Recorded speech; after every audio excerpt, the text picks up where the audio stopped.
Construindo pirâmides. A Revolução Agrícola é um dos acontecimentos mais controversos da história. Alguns defensores afirmam que ela colocou a humanidade no caminho da prosperidade e do progresso. Outros insistem que a levou à perdição. Esse foi o ponto decisivo, afirmam, em que os sapiens abandonaram sua íntima simbiose com a natureza e correram rumo à ganância e à alienação.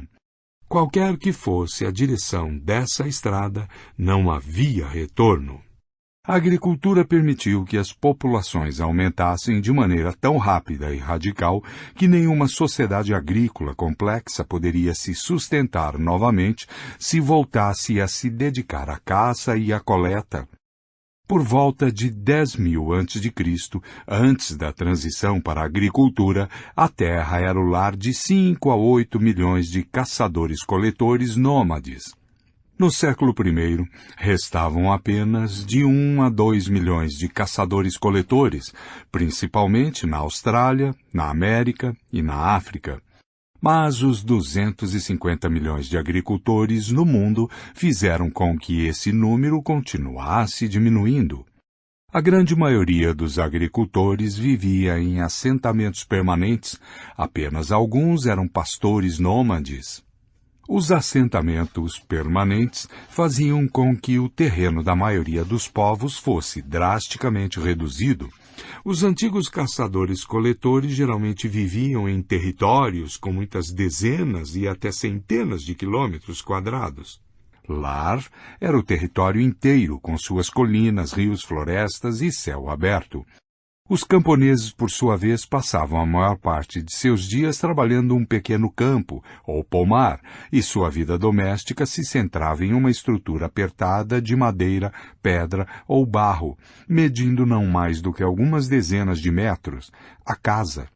O camponês típico desenvolveu um vínculo muito forte com essa estrutura. Essa foi uma revolução de longo alcance, cujo impacto foi psicológico tanto quanto arquitetônico. Daí em diante, o vínculo com a minha casa e a separação dos vizinhos se tornaram o paradigma psicológico de uma criatura muito mais autocentrada. Os novos territórios agrícolas eram não só muito menores que os dos antigos caçadores-coletores, como também muito mais artificiais. Com a exceção do uso do fogo, os caçadores-coletores faziam poucas modificações deliberadas nas terras por onde perambulavam. Os agricultores, por outro lado, viviam em ilhas humanas artificiais que eles talhavam laboriosamente a partir da natureza ao redor. Eles derrubavam florestas, cavavam canais, limpavam campos, construíam casas, sulcavam a terra e plantavam árvores frutíferas em fileiras ordenadas. O habitat artificial resultante era destinado apenas aos humanos e suas plantas e animais, sendo muitas vezes delimitado por muros e cercas. As famílias de agricultores faziam tudo o que estava a seu alcance para manter distância de animais selvagens e ervas daninhas e impertinentes. Se tais intrusos conseguiam entrar, eram expulsos. Se persistiam, seus adversários humanos procuravam maneiras de exterminá-los. Erguiam-se defesas particularmente fortes ao redor da casa. Do início da agricultura até nossos dias, bilhões de humanos armados com galhos, mata-moscas, sapatos e pulverizadores de veneno têm travado guerras incansáveis contra formigas diligentes, baratas furtivas, aranhas aventureiras e besouros desorientados que se infiltram constantemente no domicílio humano. Durante a maior parte da história, esses enclaves feitos pelo homem permaneceram muito pequenos, cercados por extensões de natureza selvagem. A superfície do planeta mede cerca de 510 milhões de quilômetros quadrados, dos quais 155 milhões são terra. Em 1400, a grande maioria dos agricultores, junto com suas plantas e animais, se reunia em uma área de apenas 11 milhões de quilômetros quadrados, 2% da superfície da Terra. 2. Nota. Todos os outros lugares eram frios demais, quentes demais, secos demais, úmidos demais ou de alguma outra forma inadequados para o cultivo. Esses minúsculos 2% da superfície do planeta constituíam o palco em que a história se desenrolou. As pessoas tinham dificuldade de abandonar suas ilhas artificiais. Elas não podiam abandonar suas casas, campos e celeiros sem um grave risco de perdê-los. Além disso, com o passar do tempo, elas acumularam cada vez mais coisas, objetos não facilmente transportáveis que as prendiam ao local. Os antigos agricultores podem nos parecer miseráveis, mas uma família típica tinha mais artefatos que uma tribo inteira de caçadores-coletores. A chegada do futuro. Enquanto o espaço agrícola se reduziu, o tempo agrícola se expandiu. Os caçadores-coletores normalmente não perdiam muito tempo pensando no mês ou no verão seguinte. Os agricultores viajavam em sua imaginação anos e décadas no futuro. Os caçadores-coletores desconsideravam o futuro porque viviam do que havia disponível e somente com dificuldade conseguiam conservar alimentos ou acumular bens. É claro que eles faziam alguns planos. Os criadores da arte rupestre de Chauvet, Lascaux e Altamira quase certamente pretendiam que sua obra durasse gerações. As alianças sociais e as rivalidades políticas eram negócios de longo prazo. Muitas vezes se levava anos para retribuir um favor ou vingar uma ofensa. No entanto, na economia de subsistência da caça e da coleta, havia um limite óbvio a tal planejamento de longo prazo. Paradoxalmente, isso poupava os caçadores-coletores de muitas ansiedades. Não fazia sentido se preocupar com coisas que eles não podiam controlar. A Revolução Agrícola tornou o futuro muito mais importante do que havia sido até então. Os agricultores sempre precisam ter o futuro em mente e trabalhar em função dele. A economia agrícola se baseava em um ciclo sazonal de produção, compreendendo longos meses de cultivo, seguidos de breves períodos de colheita. Na noite, após o fim de uma colheita farta, os camponeses podiam celebrar tudo o que tinham obtido, mas dali a uma semana estavam novamente se levantando ao amanhecer para uma longa jornada de trabalho no campo. Embora houvesse comida suficiente para o dia seguinte, a semana seguinte e até mesmo o mês seguinte, eles precisavam se preocupar com os anos seguintes. A preocupação com o futuro tinha origem não só nos ciclos sazonais de produção, como também na incerteza fundamental da agricultura. Uma vez que a maioria dos vilarejos vivia do cultivo de uma variedade limitada de plantas e animais domesticados, eles estavam à mercê de secas, inundações e pestes. Os camponeses eram obrigados a produzir mais do que consumiam para que pudessem acumular reservas. 100 grãos no silo, frascos de azeite no porão, queijo na despensa e linguiças pendendo das vigas no telhado, eles passariam fome em anos ruins, e eles estavam fadados a se deparar com anos ruins mais cedo ou mais tarde. Um camponês vivendo com base na suposição de que não haveria anos ruins, não vivia por muito tempo. Em consequência, desde o advento da agricultura, as preocupações com o futuro se tornaram atores importantes no teatro da mente humana. Onde os agricultores dependiam da chuva para regar seus campos, o início da estação chuvosa significava que todas as manhãs eles olhavam para o horizonte, cheirando o vento e apertando os olhos. Aquilo era uma nuvem? As chuvas viriam em tempo? Choveria o suficiente? Tempestades violentas varreriam as sementes dos campos e destruiriam as mudas? Enquanto isso, nos vales dos rios Eufrates, Indo e Amarelo, outros camponeses monitoravam com não menos apreensão o nível da água. Eles precisavam que os rios subissem a fim de espalhar a camada superior de solo fértil trazida das terras altas e enchessem de água seus vastos sistemas de irrigação. Mas as cheias, fora de hora ou abundantes demais, podiam destruir os campos tanto quanto uma seca. Os camponeses se preocupavam com o futuro não só porque tinham mais motivos para se preocupar, mas também porque podiam fazer algo a respeito. Podiam limpar outro campo, cavar outro canal de irrigação, diversificar os tipos de cultivo.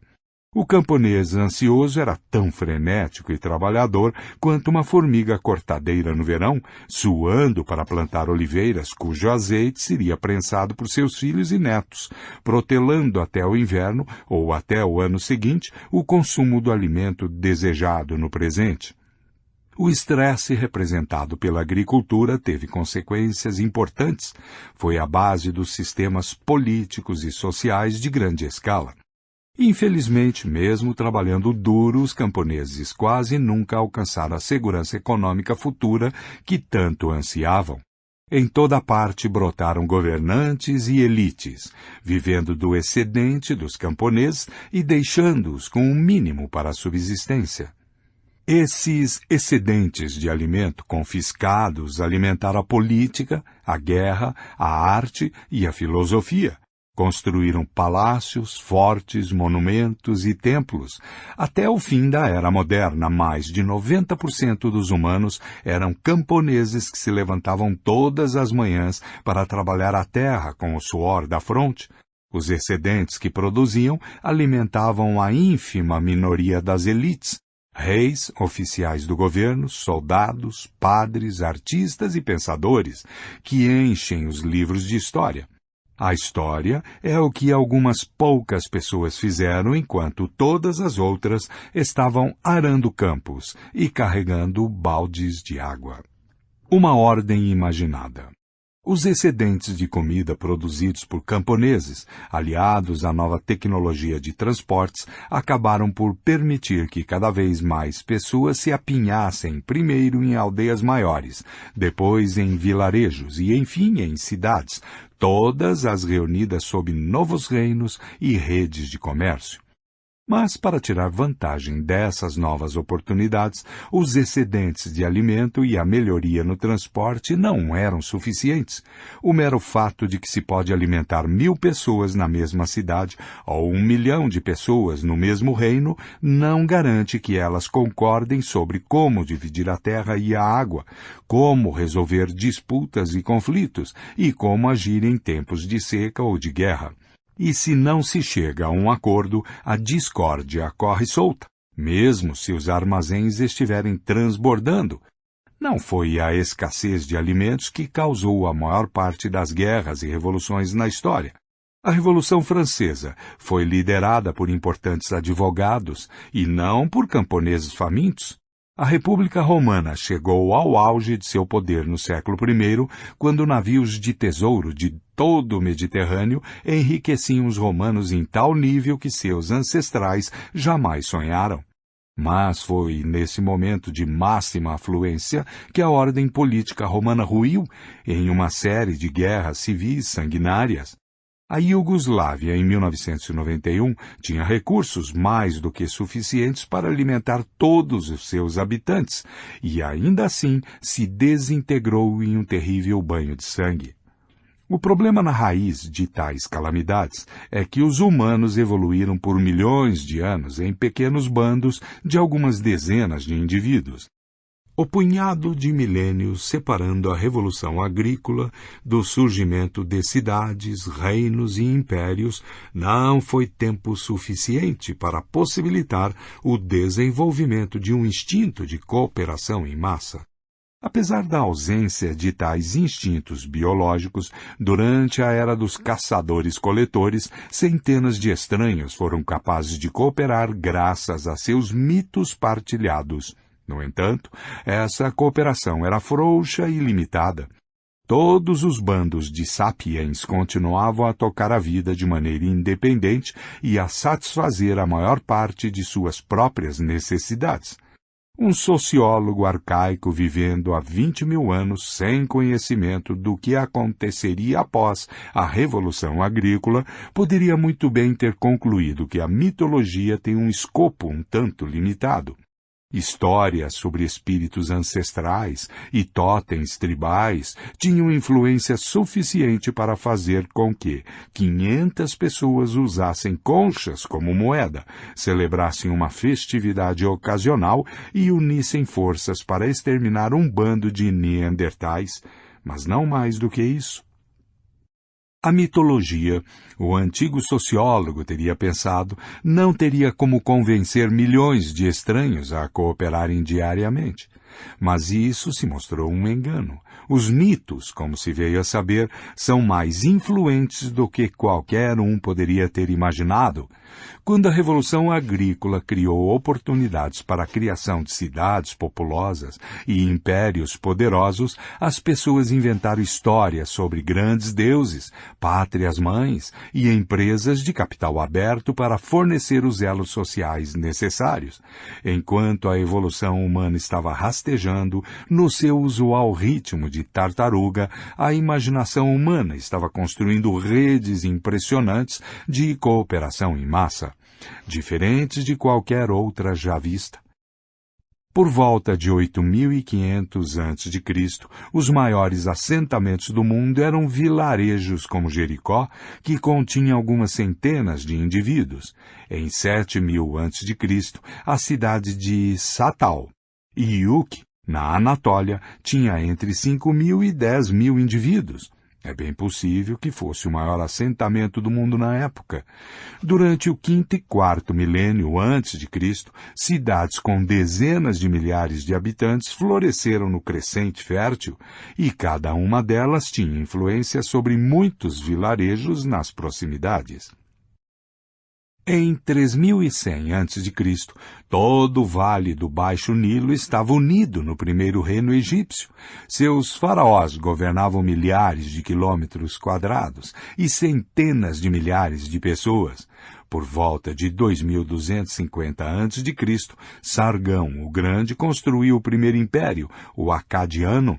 Ostentava mais de 1 milhão de súditos e um exército permanente de 5,4 mil soldados. Entre 1000 a.C. e 500 a.C. apareceram os primeiros mega-impérios no Oriente Médio, o Império Assírio, o Império Babilônico e o Império Persa. Eles governavam muitos milhões de súditos e comandavam dezenas de milhares de soldados. Em 221 a.C., a dinastia Qin unificou a China e, logo depois, Roma unificou a bacia do Mediterrâneo. Os impostos cobrados dos 40 milhões de súditos Qin financiavam um exército permanente de centenas de milhares de soldados e uma burocracia complexa que empregava mais de 100.000 oficiais. O Império Romano, em seu auge, arrecadava impostos de até 100 milhões de súditos. Essa receita financiava um exército permanente de 250.000 a 500.000 soldados, uma rede rodoviária ainda em uso 15 séculos depois e teatros e anfiteatros que abrigam espetáculos ainda hoje. Impressionante, sem dúvida, mas não devemos alimentar ilusões otimistas sobre redes de cooperação em massa, do Egito faraônico ou do Império Romano. Cooperação soa muito altruísta, mas nem sempre é voluntária e raramente é igualitária. A maior parte das redes de cooperação humana foi concebida para a opressão e a exploração. Os camponeses pagavam por tais redes de cooperação com seus preciosos excedentes de alimento, caindo em desespero quando o cobrador de impostos confiscava um ano inteiro de trabalho pesado com um único rabisco de sua pena. Os famosos anfiteatros romanos foram quase todos construídos por escravos para que romanos ricos e ociosos pudessem assistir outros escravos se enfrentarem nos odiosos combates de gladiadores. Até mesmo as prisões e os campos de concentração são redes de cooperação e só podem funcionar porque milhares de estranhos conseguem, de algum modo, coordenar suas ações. Todas essas redes de cooperação, das cidades da antiga Mesopotâmia aos impérios Qin e Romano, foram ordens imaginadas. As normas sociais que as sustentavam não se baseavam em instintos arraigados nem em relações pessoais, e sim na crença em mitos partilhados. Como os mitos podem sustentar impérios inteiros? Já discutimos um desses exemplos, a Peugeot. Examinemos dois dos mitos mais conhecidos da história, o Código de Hammurabi, de aproximadamente 1776 a.C., que serviu como um manual de cooperação para centenas de milhares de babilônios na Antiguidade. E a Declaração de Independência dos Estados Unidos, de 1776, que ainda hoje serve como um manual de cooperação para centenas de milhões de norte-americanos. Em 1776 a.C., a Babilônia era a maior cidade do mundo. O Império Babilônico era provavelmente o maior do mundo, com mais de 1 milhão de súditos. Governava a maior parte da Mesopotâmia, incluindo quase todo o território do atual Iraque e partes da Síria e do Irã. O mais famoso rei babilônico foi Hammurabi. Sua fama se deve principalmente ao texto que recebe seu nome, o Código de Hammurabi. Este foi uma coleção de leis e decisões judiciais cujo objetivo era apresentar Hammurabi como modelo de um rei justo, servir como base para um sistema jurídico mais uniforme em todo o Império Babilônico e ensinar às gerações futuras o que é justiça e como age um rei justo. As gerações futuras prestaram atenção. A elite intelectual e burocrática da antiga Mesopotâmia canonizou o texto, e escribas aprendizes continuaram a copiá-lo muito depois de Hammurabi morrer e de seu império cair em ruína. O Código de Hammurabi é, portanto, uma boa fonte para entender o antigo ideal de ordem social dos mesopotâmios. 3. Nota. O texto começa afirmando que os deuses Anu, Enlil e Marduk, as principais deidades do panteão mesopotâmico, nomearam Hammurabi para fazer a justiça prevalecer na terra, abominar o que é mau e perverso e impedir que os fortes oprimam os fracos. 4. Nota. Então, lista cerca de 300 julgamentos de acordo com a seguinte fórmula estabelecida. Abre aspas. Se tal e tal coisa acontecer, tal é o julgamento. Fecha aspas. Por exemplo, os julgamentos 196, 199, 209 e 214 afirmam, 196. Se um homem superior arrancar o olho de outro homem superior, deverá ter seu olho arrancado. 197. Se ele quebrar o osso de outro homem superior, deverá ter seu osso quebrado. 198. Se ele arrancar o olho de um homem comum ou quebrar o osso de um homem comum, deverá pagar 60 siclos de prata. 199. Se ele arrancar o olho do escravo de um homem superior ou quebrar o osso do escravo de um homem superior, deve pagar metade do valor do escravo, em prata. 5. Nota. 209. Se um homem superior bater em uma mulher superior e a fizer abortar, deverá pagar 10 ciclos de prata pelo feto. 210. Se essa mulher morrer, a filha dele deverá ser morta. 211.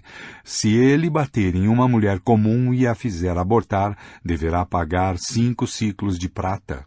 212. Se essa mulher morrer, ele deverá pagar 30 ciclos de prata.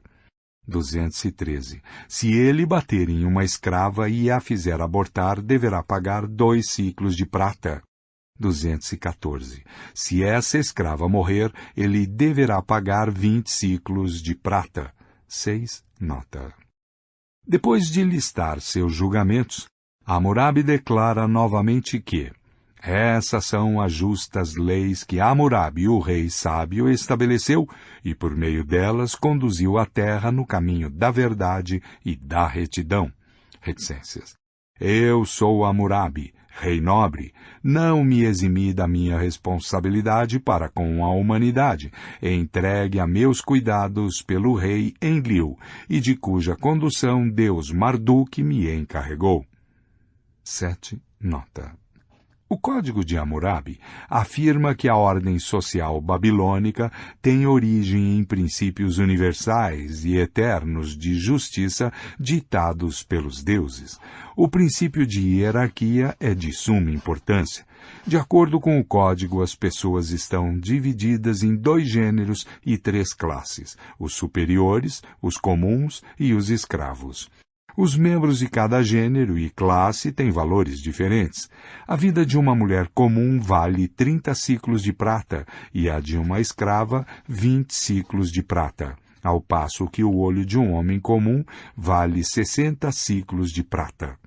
O Código também estabelece uma hierarquia estrita no interior das famílias, de acordo com a qual as crianças não são pessoas independentes, e sim propriedade de seus pais.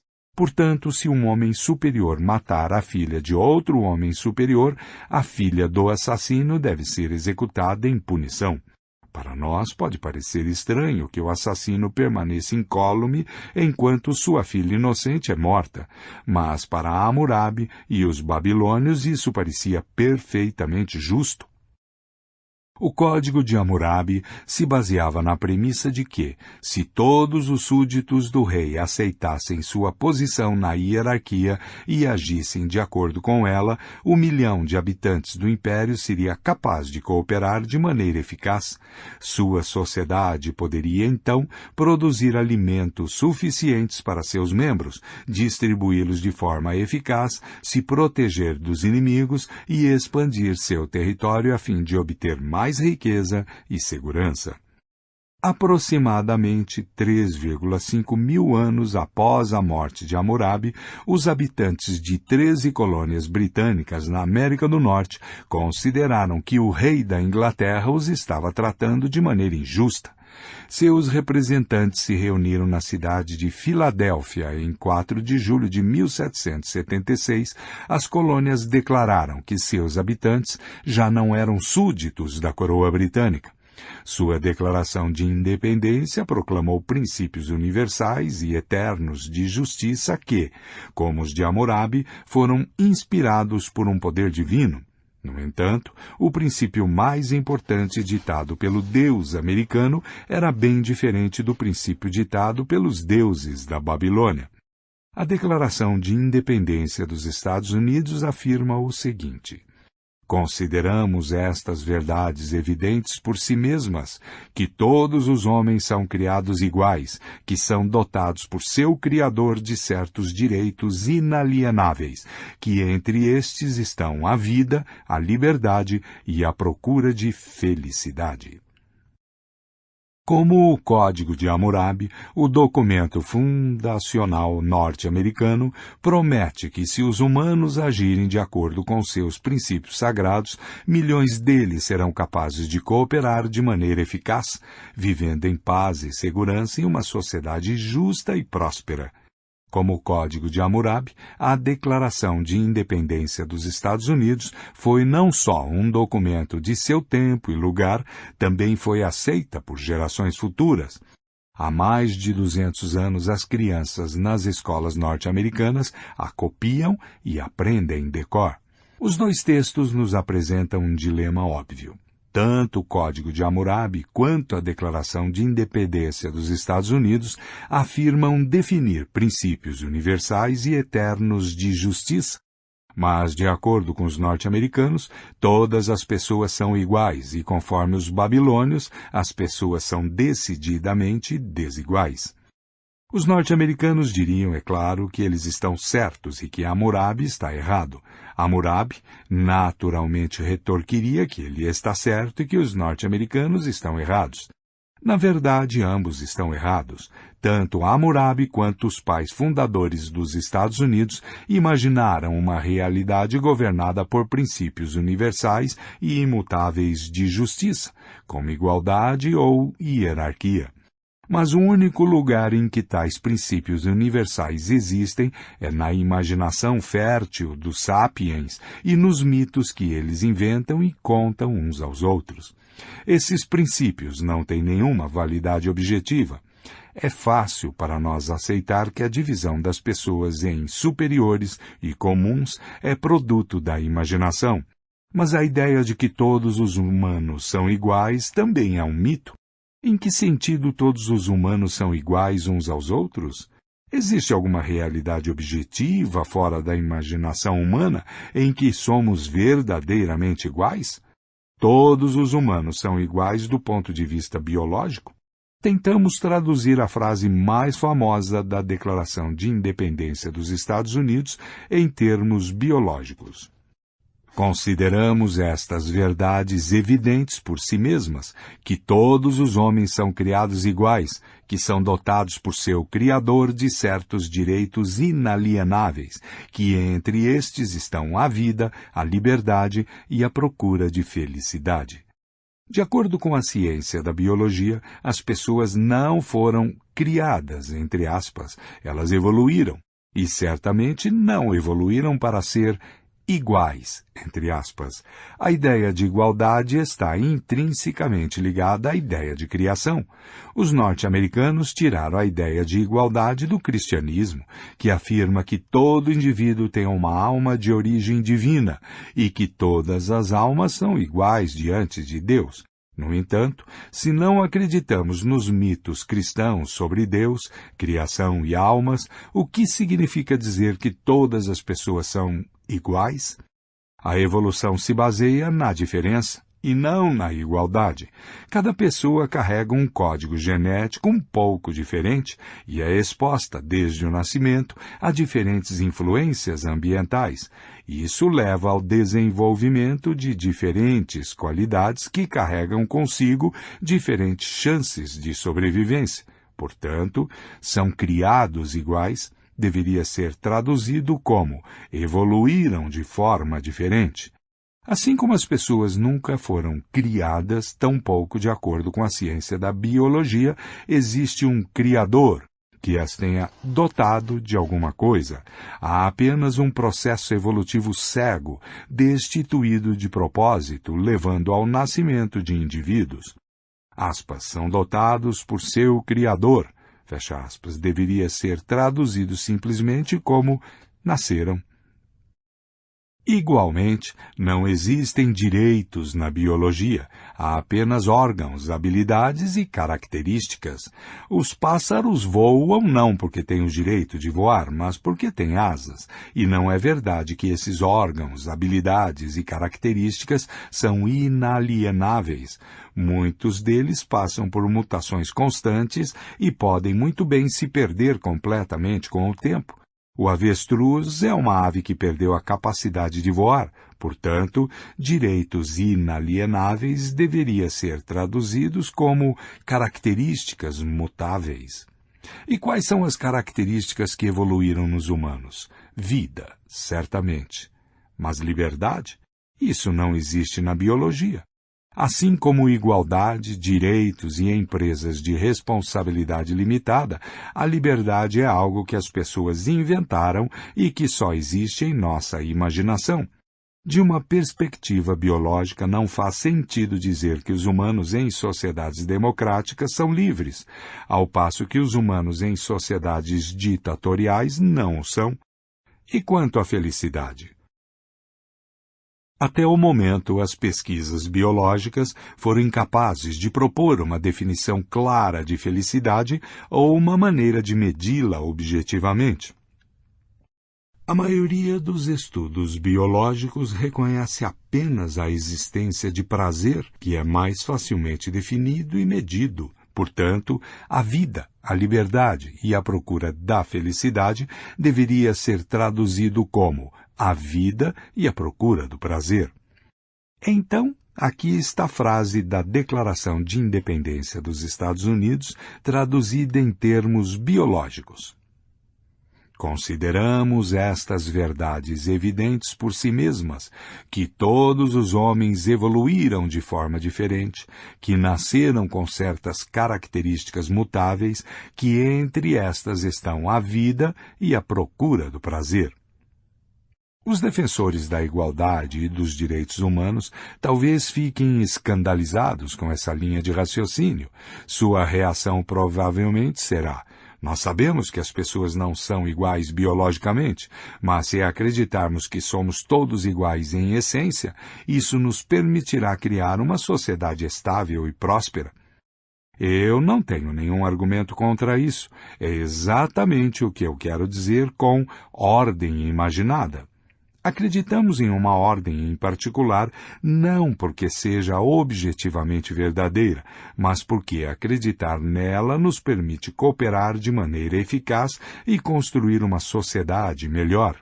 Ordens imaginadas não são conspirações malignas ou miragens inúteis. Ao contrário, são a única forma pela qual grandes números de seres humanos podem cooperar efetivamente. Lembre-se, no entanto, que Hammurabi pode ter defendido seu princípio de hierarquia usando a mesma lógica. Eu sei que homens superiores, comuns e escravos não são tipos de pessoas inerentemente diferentes, mas se acreditarmos que são, isso nos permitirá criar uma sociedade estável e próspera.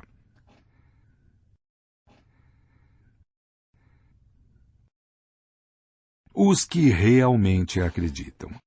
É provável que alguns leitores tenham se contorcido na cadeira ao ler os parágrafos anteriores. A maioria de nós é educada para reagir dessa forma. É fácil aceitar o Código de Hammurabi como um mito, mas não queremos ouvir que os direitos humanos também são um mito.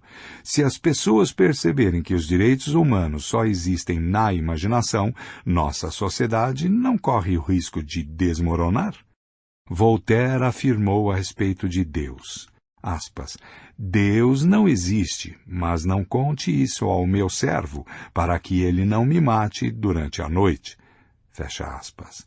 Hammurabi teria dito o mesmo sobre seu princípio de hierarquia, e Thomas Jefferson sobre os direitos humanos. O Homo sapiens não tem direitos naturais, assim como aranhas, hienas e chimpanzés não têm direitos naturais. Mas não conte isso aos nossos servos, para que eles não nos matem durante a noite. Tais temores são justificados. Uma ordem natural é uma ordem estável.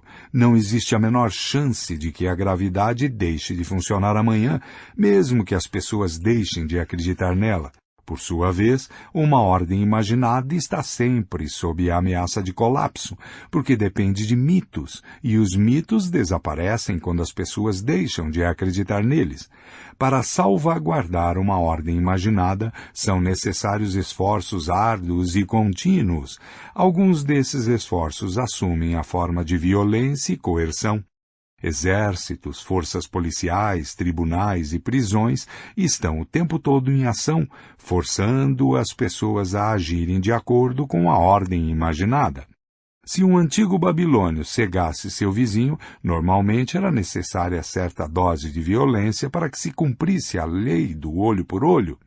Quando em 1860, uma maioria de cidadãos norte-americanos concluiu que os escravos africanos são seres humanos e devem, portanto, gozar do direito de liberdade, foi necessária uma guerra civil sanguinária para que os estados do Sul concordassem. No entanto, uma ordem imaginada não pode se sustentar apenas por meio da violência. Requer também que algumas pessoas realmente acreditem nela. O príncipe Talleyrand, que começou sua carreira camaleônica sob Luís XVI para posteriormente servir o regime revolucionário e o napoleônico e enfim trocar sua lealdade a tempo de terminar seus dias trabalhando para a monarquia restaurada, resumiu décadas de experiências governamental afirmando que podemos fazer muitas coisas com baionetas, mas é muito desconfortável sentar sobre elas. Um único padre muitas vezes faz o trabalho de uma centena de soldados, só que é muito mais barato e eficaz. Além do mais, não importa quão eficientes sejam as baionetas, alguém precisa empunhá-las, porque os soldados, carcereiros, juízes e policiais manteriam uma ordem imaginada em que não acreditassem. De todas as atividades humanas coletivas, a mais difícil de organizar é a violência. Dizer que uma ordem social é mantida por força militar imediatamente levanta a pergunta: o que mantém a ordem militar? É impossível organizar um exército unicamente por meio de coerção. Pelo menos alguns dos comandantes e soldados precisam acreditar realmente em alguma coisa, seja Deus, honra, pátria, coragem ou dinheiro. Uma questão ainda mais interessante diz respeito àqueles que se situam no topo da pirâmide social. Por que eles desejariam impor uma ordem imaginada se eles mesmos não acreditam nela? É muito comum argumentar que a elite pode fazer isso por ganância cínica, mas um cínico que não acredita em nada dificilmente é ganancioso. Não é preciso muito para satisfazer as necessidades biológicas objetivas do Homo sapiens. Depois que tais necessidades são satisfeitas, mais dinheiro pode ser gasto na construção de pirâmides, sair de férias pelo mundo, financiar campanhas eleitorais, bancar uma organização terrorista ou investir na bolsa de valores e ganhar mais dinheiro. Todas as quais são atividades que um cínico de verdade consideraria absolutamente sem sentido. Diógenes, o filósofo grego que fundou a escola cínica, vivia em um barril. Quando Alexandre Magno certa vez visitou Diógenes enquanto ele descansava ao sol e perguntou se havia alguma coisa que pudesse fazer por ele, o cínico respondeu ao conquistador todo-poderoso: sim, há algo que possa fazer. Por favor, vá um pouco para o lado, você está tampando o sol. É por isso que os cínicos não constroem impérios e que uma ordem imaginada só pode ser mantida se grandes segmentos da população, e em particular grandes segmentos da elite e das forças de segurança, realmente acreditarem nela. O cristianismo não teria durado 2000 anos se a maioria dos bispos e padres não acreditassem em Cristo. A democracia norte-americana não teria durado 250 anos se a maioria dos presidentes e congressistas não acreditasse nos direitos humanos. O sistema econômico moderno não teria durado um único dia se a maioria dos investidores e banqueiros não acreditasse no capitalismo.